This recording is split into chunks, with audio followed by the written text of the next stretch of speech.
upper zone, given their current classification and contract arrangements. Honorable Speaker, it is against this background that I request for a statement from the chairperson of the Departmental Committee on Agriculture and Livestock on the following. 1. Reasons for the hurried closure of the Bumula Weighbridge in Nandingwa by the Kenya Sugar Board, despite the Sugar Act expressly excluding Bumula from the upper zone classification. 2. Measures being taken by the Ministry of Agriculture and Livestock to safeguard the interest of over 10,000 cane farmers in Bumula whose sugarcane is either ready for harvesting or already harvested but remains uncollected due to the closure. 3. Classification on the fate of Bumula farmers in the upcoming Sugar Board elections. Clarification on the fate of Bumula farmers in the upcoming Sugar Board elections, considering that the registration has made them ineligible to vote in both the upper and lower zones. And lastly, 4. Steps being taken by the ministry to restore operations at the Bumula Weighbridge and protect farmers from further economic losses arising from this administrative action. I thank you, Honorable Speaker. Thank you very much, Honorable Kwamboka. Honorable Chair. Chair Agriculture. The Honorable Mutunga. Yes. When are we going to get this statement, response?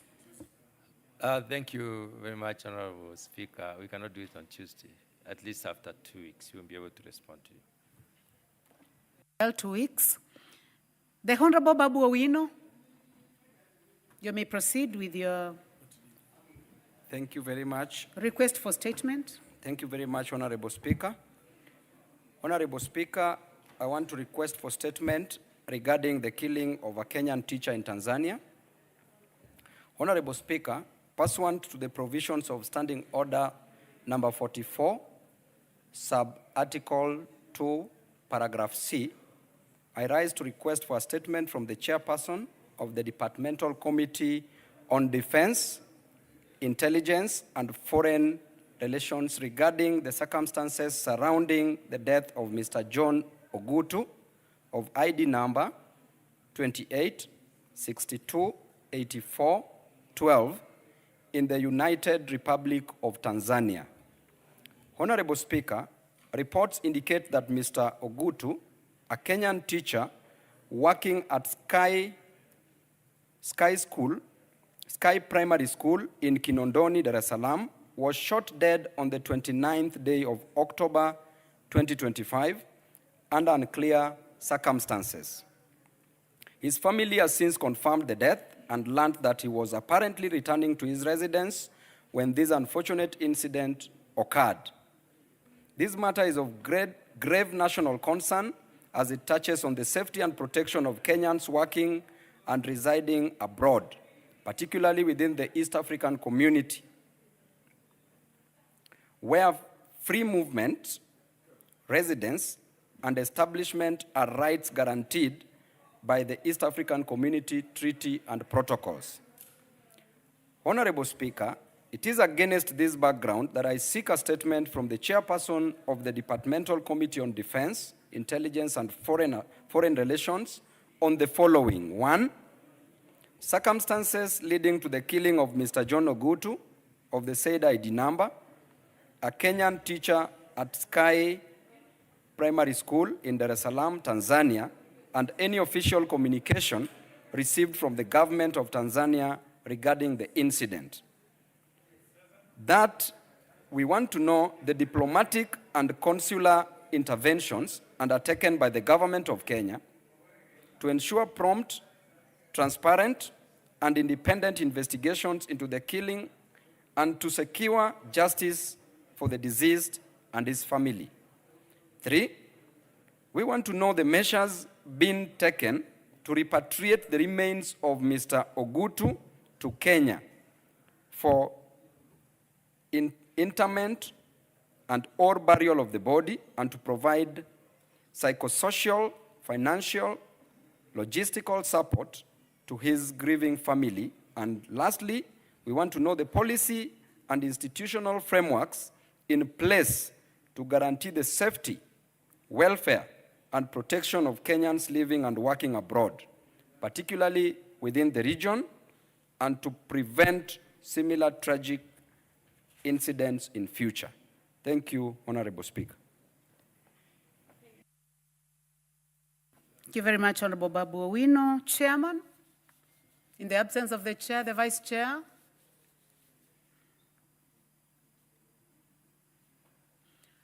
A member of that committee, any member of the Committee on Defense, Intelligence, and Foreign Relations? Honorable Yusuf, yes. Given the urgency and the importance of the request for a statement, we'll do it, try to do it in a week. Deliver it in a week. Yes. Thank you very much for that. Next. Response to statements. So we have response to statements, honorable members. I'll start with the one from Administration and Internal Security, which was requested by the Honorable Mark Mwenje, and is in the House. So please proceed. Vice Chair. Thank you very much, Madam Speaker. Madam Speaker, the member for Embakasi West constituency, Honorable Mark Mwenje, raised concern on the insecurity in Nairobi County.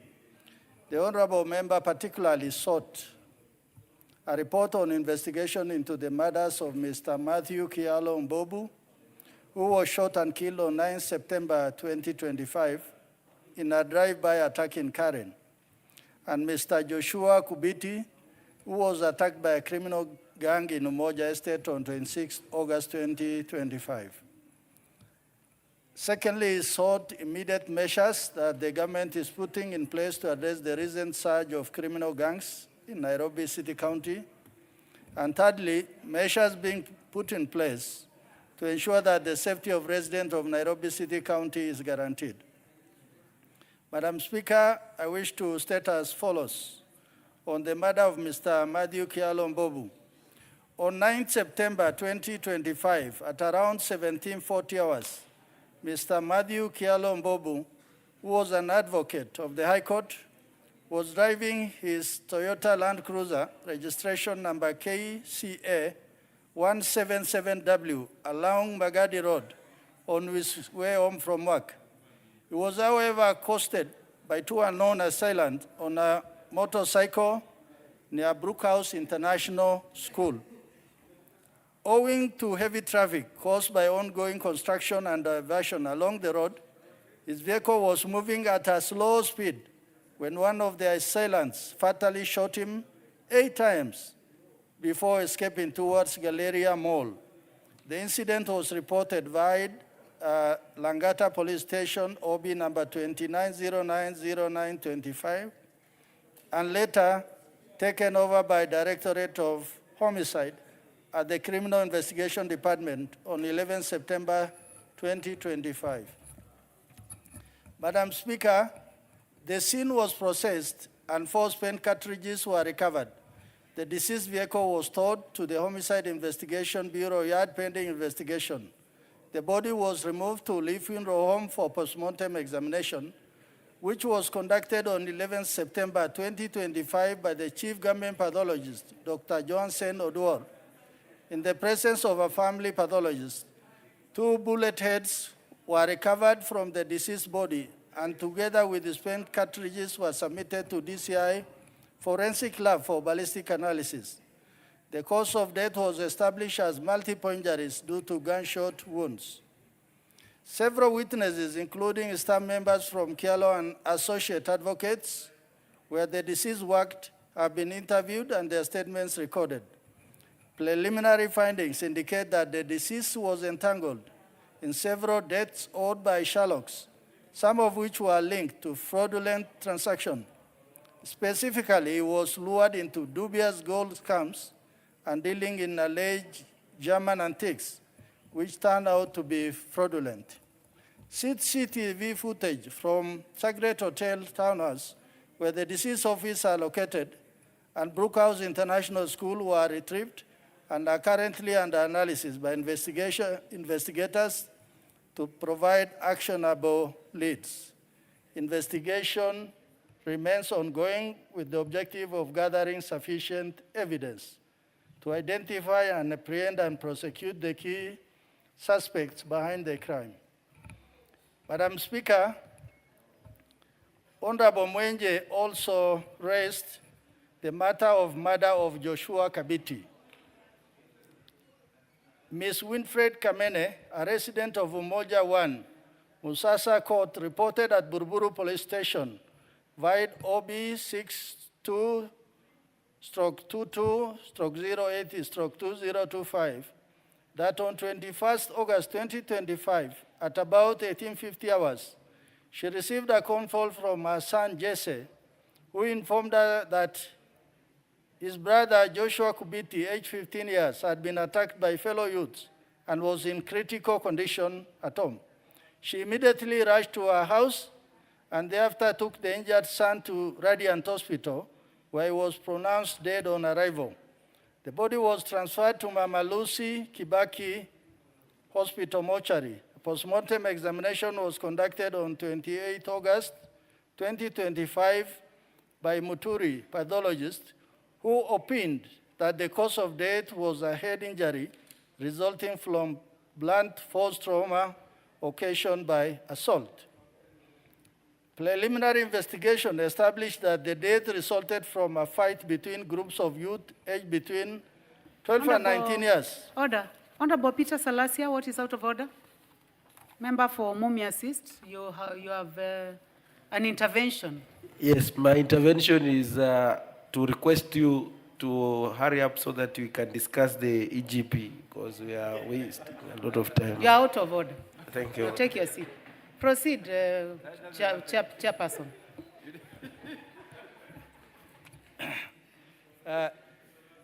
Thank you, Madam Speaker.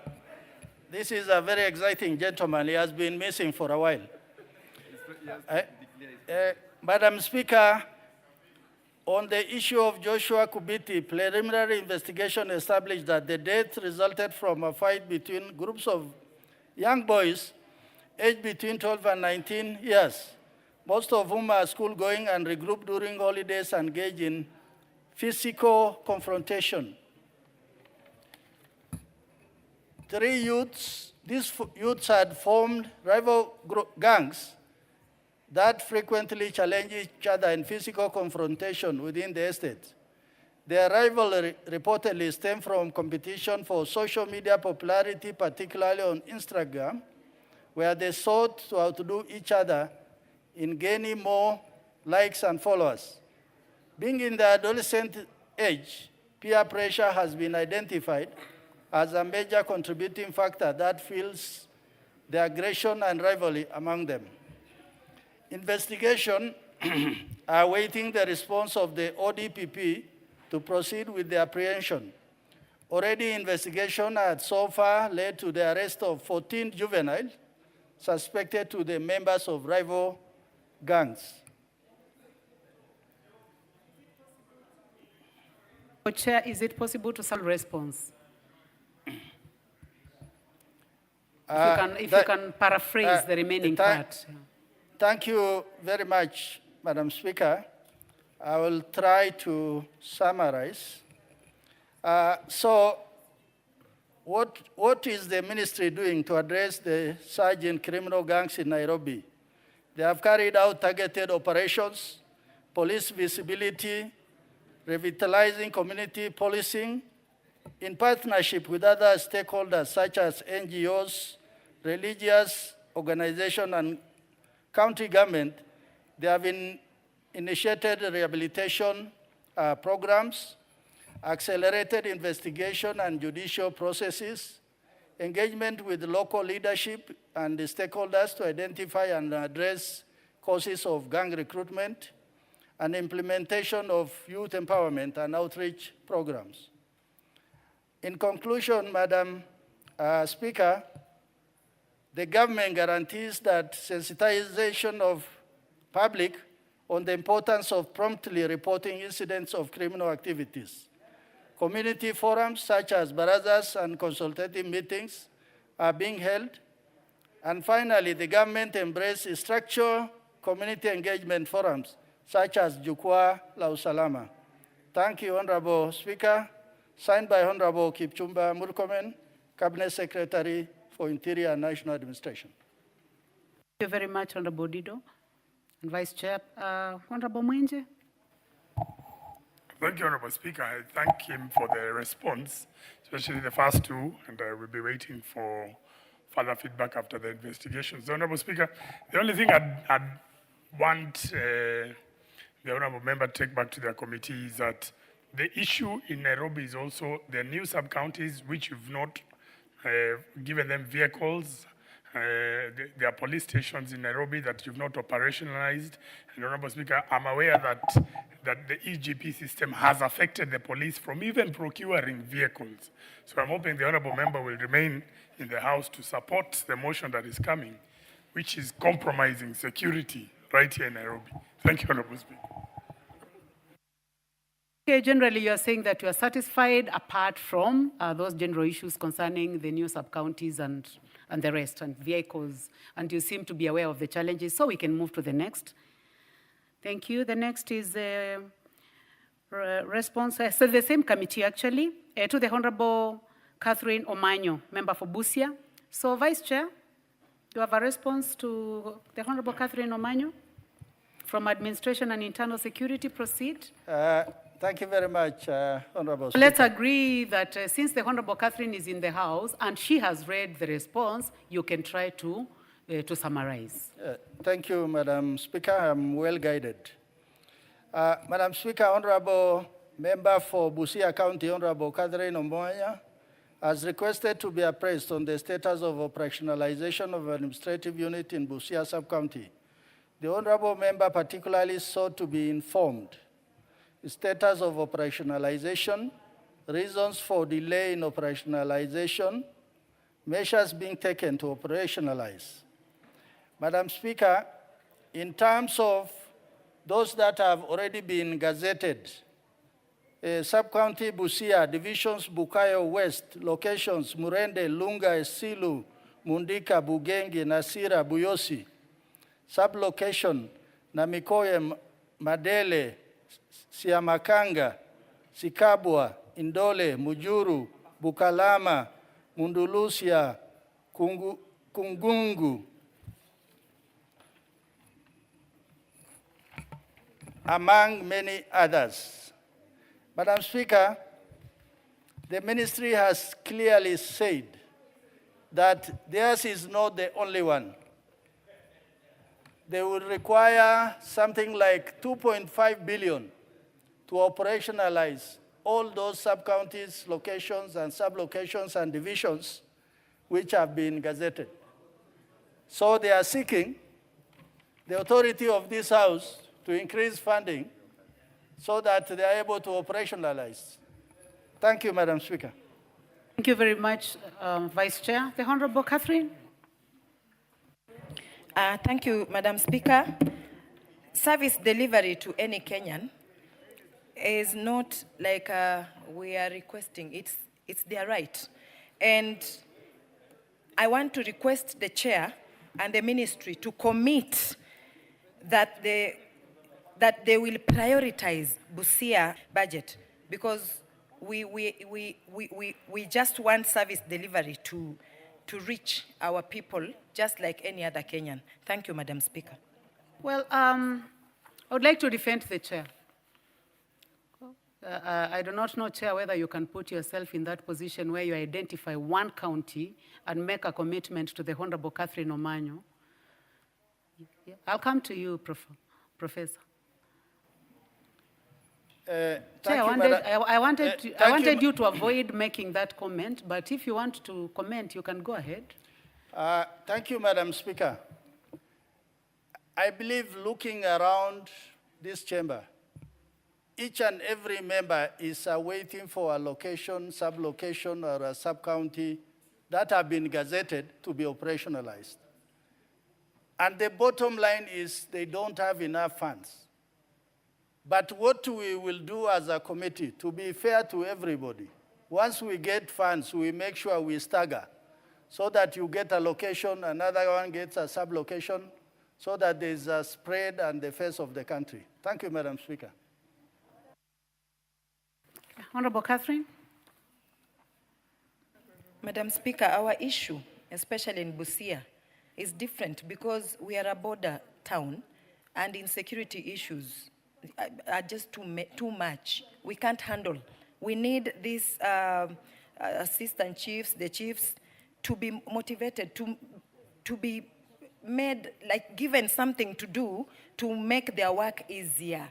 We are not requesting too much. We are not a baggage. We are just saying that for us to also live in our country and feel safe and work in places that we know that the security is good, for us to grow kindly. Let us just think about Busia first. Honorable Professor. Professor, please proceed. Thank you, Honorable Speaker.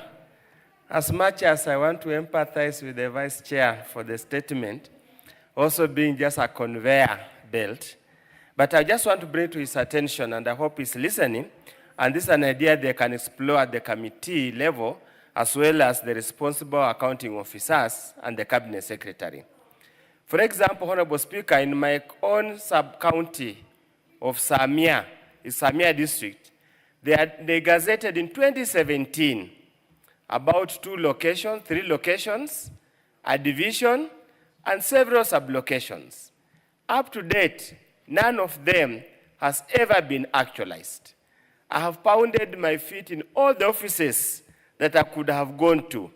All that I get are promises, and endless promises, to an extent that I'm almost baptizing this government as if there are promises made in the book of Genesis, the world will come to an end one of these days. Honorable Speaker, I just want to make a suggestion.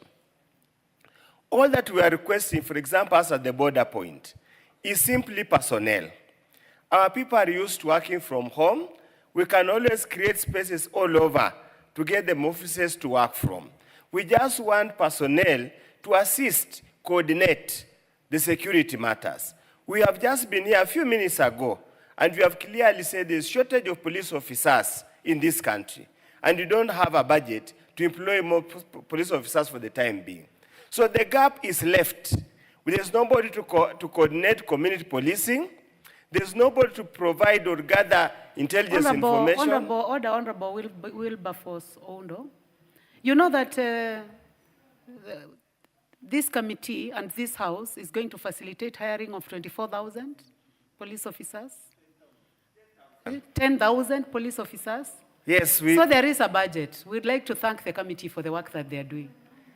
And even with those 10,000, the ratio of police officers. 10,000 police officers. 24,000 is teachers. Is teachers. Yes. The ratio of police officers to the population is still much, much lower than the UN standards. So we are unlikely to get to a point that you can solely rely on police officers to assist in security operations. We are just asking, can you just consider?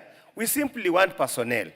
Simply personnel. I think you made your where point. to work from, how to get moving, the community, feeling the pinch of insecurity, will step in and do the job. We're just asking, simple as that. Thank you, Honorable Chair. Speaker. Members, the chair made a very fair statement that this matter is going to be handled, and since the matter cuts across almost all counties of this country, I think he has given a very strong statement that it's going to be handled, and I would like us to end it at that. It's okay to debate and also showcase the need in your counties, and I think that has already been done. Honorable members, I would like to move to the next, which is a response to the Honorable Chege Njogona, member for Kandara. He has been waiting. The same committee, please paraphrase the way you have done with the second one. Thank you very much, Madam Speaker. Madam Speaker, the member for Kandara constituency, the Honorable Chege Njuguna, has requested to be appraised on disappearance of Mr. Moses Nganga Muya. The honorable member particularly sought to be informed on the status of investigation on his disappearance Secondly, steps being The taken. Honorable John Mutunga, order, Chairman. It is very rare for you to put an intervention. Member for Tigania. It was on that issue, Honorable Speaker, the issue of insecurity. Okay, so it's been overtaken by It events. has been overtaken Okay. by events. Proceed, Chairman. Thank you, Madam Speaker. Steps being taken by the National Police Service to complete investigation to ensure that Mr. Joseph Nganga Muya is found and reunited with his family. Thirdly, action being taken to ensure those found culpable. Madam Speaker, the National Police Service clarified that as per OB number 15/2012/2024 at Memble Police Station, the missing person report was correctly identified as Mr. Joseph Nganga Muya, not really Moses, as indicated in the parliamentary question. On 19 December 2024, Ms. Miriam Wairimu Muya reported at Memble Police Station of the unknown whereabouts of her brother, Mr. Joseph Nganga Muya, who was an employee of Modern Pacific Furniture at the time. A missing person report was booked via OB number 15/2012/2024 at the same station. The reportee stated that on 18 December 2024, at about 0700 hours, she learned through mainstream media of a fire incident along Thika Road at the Clay Works area. She became concerned since her brother worked at the Modern Pacific Furniture situated at the same location. Attempts to reach him on his mobile phone were unsuccessful.